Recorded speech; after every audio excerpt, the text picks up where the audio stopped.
இந்த ஓட்டத்தில் நான் ஜெயமாய் ஓடுவதற்கு எனக்கு கிருபை தாங்க. அன்றே இந்த பூமியில நான் ஓடுகிற ஓட்டமானது மற்றவர்களுக்கு ஒரு முன்மாதிரியாக இருக்க வேண்டும். பவுல் அப்படி ஓடுனதால்தான் அவரை பத்தி பெருமையா பேச முடியுது. பவுல் அப்படி ஓடலன்னு சொன்னா நம்ம என்னத்த சொல்ல முடியும்? அவரை எக்ஸாம்பிளா வச்சு பேச முடியாது.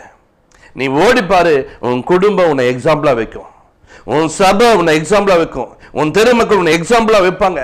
உன் ஓட்டம் அப்படி இருக்கட்டும். உன் ஓட்டம் எப்படி இருக்கணும்? பெருமையா போகக்கூடாது, நிரப்பக்கூடிய ஓட்டமா இருக்க வேண்டும். தேவன் உன்னை குறித்து ஒரு பெரிய திட்டம் வைத்திருக்கிறார்.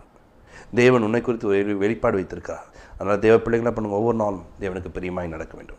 நிரம்ப செய்கிற ஒரு தேவனுக்கு அவர் நிரப்புவா. இன்றைக்கு நீ அவர் இடத்துல கேளு, ஆண்டவரே என்னை நிரப்பும் ஆண்டவரேன்னு சொல்லிட்டு. தேவ பிள்ளைகளா இருக்கிற நாம் தேவனுக்கு உகந்த ஒரு பாத்திரமா உங்களை மாற்றிக்கொள்வதற்கு இந்த நாள் இத்தனை வருடங்களை என்னை வீணடித்து விட்டேன், இப்பொழுது உங்களுடைய சமூகத்தில் நான் அர்ப்பணிக்கிறேன். எனக்கு நீங்க உதவி செய்யுங்க, என் பாத்திரத்தை நிரப்புங்கப்பா. ஆண்டவரே எனக்கு உதவி செய்யுங்கப்பா. என் ஓடுற ஓட்டம் நான் கிறிஸ்துவுக்குள்ள